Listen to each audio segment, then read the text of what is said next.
again, Biffsters. Welcome to day 3 of our tour around the world with Uncle Biff Club. You can see Sloppy's still in Mexico mode. She's found a Mexican hat. She really enjoyed that story. But actually today we're moving to another continent. We're going to Africa and we're going to a country called Tanzania.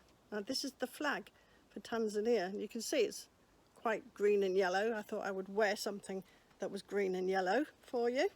But if you want to do any pictures of costumes or flags or anything else, don't forget to upload them onto this post, put them in the comments box, and we look forward to seeing all of your things.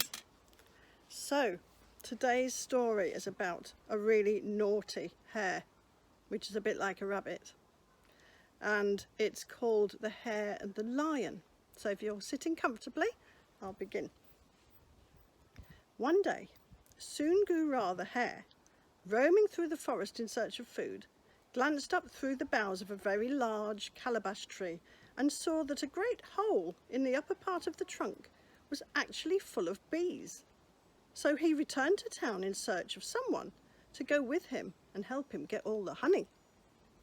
And as he was passing the house of Boo-Coo the big rat, that worthy gentleman invited him in. So he went in, sat down, and he said, "My father's died and he's left me a hive of honey. I'd like you to come with me and help me eat it." Of course, Boo-Coo jumped at the offer, and he and the hare started off immediately. When they arrived at the great big calabash tree, Soongoo'ra pointed out the bee's nest and he said, "Go on then, climb up." So taking straw with them, they climbed up to the nest, lit the straw, smoked out the bees, put out the fire, and then set to work eating all of that honey. In the midst of the feast, who should appear at the foot of the tree but Simba the lion? Looking up and seeing them eating, he asked, "Who are you?" Then Soongoo'ra whispered to Boo-Coo, "Oh, hold your tongue, that fella's crazy, take no notice." But in a really small time, Simba roared out angrily, "Who are you, I say? Speak, I tell you." This made Boo-Coo so scared that he blurted out, "Hey, it's only us." Upon this, the hare said to him, "Look, just wrap me up in this straw, call to the lion to keep out of the way, and then throw me down, and then you'll see what happens." So Boo-Coo, the big rat, wrapped Soongoo'ra the hare in the straw, and then he called out to Simba the lion, "Stand back. I'm going to throw this straw down and then I'll come down myself, all right?" When Simba stepped back out of the way, Boo-Coo threw down the straw, and as it lay on the ground, Soongoo'ra crept out and he ran away while the lion was looking up. After waiting a minute or two, Simba roared out, "Well, come down, I say," and there being no help for it, the big rat had to come down. As soon as he was within reach, the lion caught hold of him and he asked, "Who was up there with you?" "Why," said Boo-Coo, "it was Soongoo'ra the hare. Didn't you see him when I threw him down?" "Of course I didn't see him," replied the lion in an incredulous tone, and without wasting any time, he ate the big rat, and then he searched around for the hare, but he couldn't find him. 3 days later, Soongoo'ra called on his acquaintance, Kobe the tortoise, and said to him, "Come on, let's go and eat some honey." "Whose honey?" inquired Kobe cautiously. "Oh, it's me dad's," said Soongoo'ra. "All right, I'm with you," said the tortoise eagerly, or as eagerly as a tortoise can, and away they went. When they arrived at the great calabash tree, they climbed up with their straw, smoked out the bees, and sat down and began to eat. And just then Mr. Simba, who actually owned the honey, he came out again, and looking up, he said, "Who are you up there?" Soongoo'ra whispered to Kobe, "Just keep quiet." But when the lion repeated his question angrily, Kobe became suspicious and said, "I will speak. You told me this honey was yours. Am I right in suspecting it belongs to Simba?" So when the lion asked again, "Who are you?" he answered, "Oh, it's only us." The lion said, "Come down then." And the tortoise answered, "Yeah, we're coming, we're coming." Now Simba had been keeping an eye open for Sungu Ra since the day he caught Buku, the big rat. And suspecting that he was actually up there with Kobai, he said to himself, "I've got him this time for sure." Seeing that they were caught again, Sungu Ra said to the tortoise, "Look, just wrap me up in the straw. Tell Simba to stand out of the way and then throw me down. I'll wait for you below. He can't hurt you, you know." "All right," said Kobai. But while he was wrapping the hare up, he said to himself, "This fellow wants to run away, leave me to bear the lion's anger. He'll get caught first." And therefore, when he'd bundled him up, he called out, "Sungu Ra's coming first," and threw him down. So Simba caught the hare, and holding him with his paw, he said, "Now, what shall I do with you?" And the hare replied, "Oh, well, it's no use trying to eat me. I'm really tough." "What would be the best thing then to do with you?" said Simba. "Well, I think," said Sungu Ra, "you should take me by the tail. All right, whirl me round and round and round, and then knock me against the ground, and then you might be able to eat me." So the lion, being deceived, took him by the tail and started him whirling round and round and round. But just as he was going to knock him on the ground, he slipped out of his grasp and he ran away. And Simba lost him again.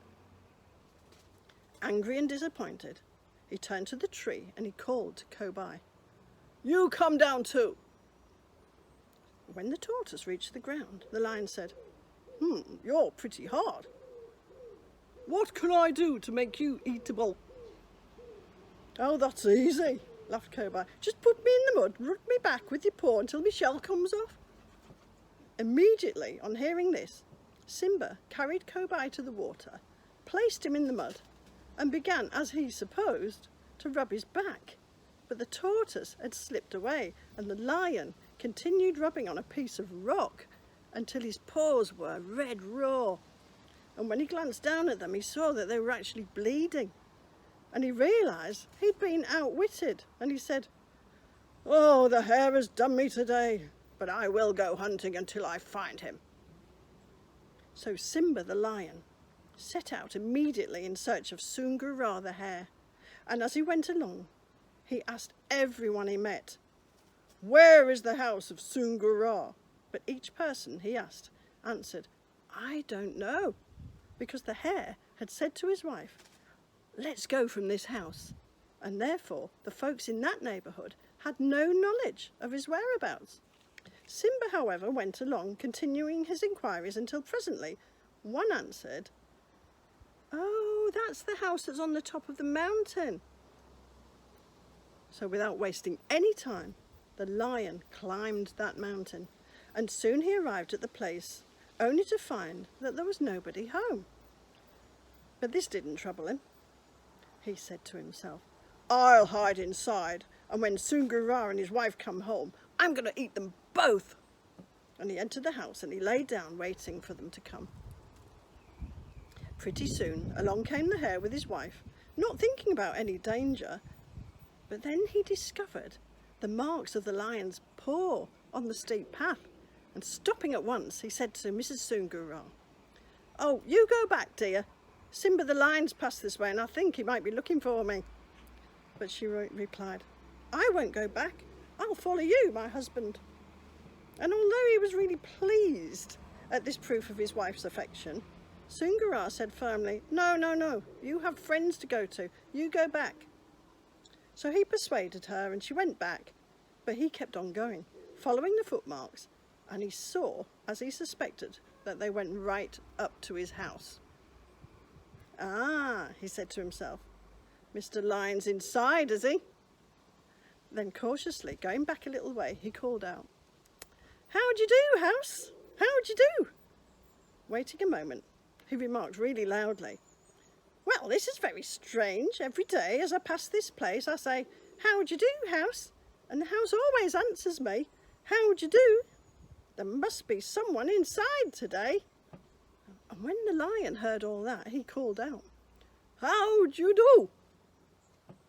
Then Sungu Ra burst out laughing and he shouted, "Oh, Mr. Simba, you're inside, and I bet you want to eat me." But first, can you tell me, when have you ever heard of a house that can talk, you silly lion? Upon this, the lion, seeing how much he'd been fooled, he replied angrily, "You wait till I get hold of you." "Oh, well, I think you'll have to do the waiting," cried the hare, and he ran away, and the lion was following him. But it was no use. Soon Guru completely tired out poor old Simba, who was saying, "Oh, that rascal has beaten me. I don't want any more to do with him." And he went back home to his house under the calabash tree. And that's the end of the story. That cheeky hare. So he got away with it in the end. See you tomorrow. Bye.